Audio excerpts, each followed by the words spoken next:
The point of this video is to teach you the parts and how to zero a triple beam balance.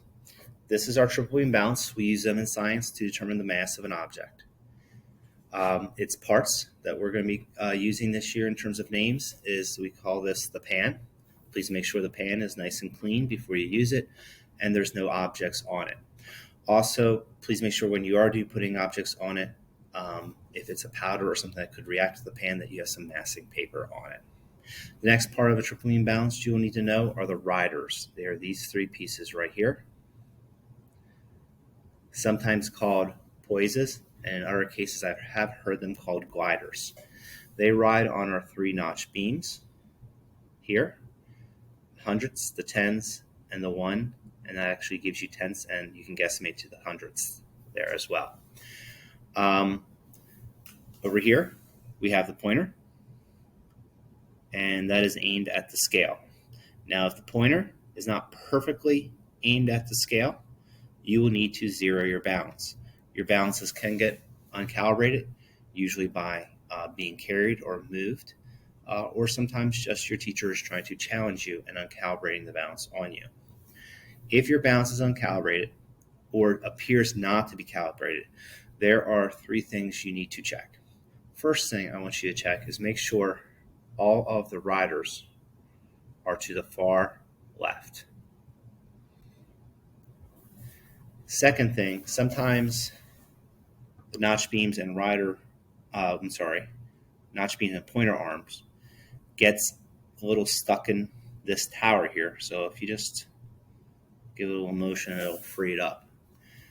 That usually will happen when you'll see it's like stuck all the way at the top or all the way at the bottom, and no changing of the zero adjustment knob will affect it, or no making sure these to the left will affect it. Third thing then is finally using our zero adjustment knob. This you do need to be careful on. You can take the knob off of the triple beam if you turn it too far the wrong way.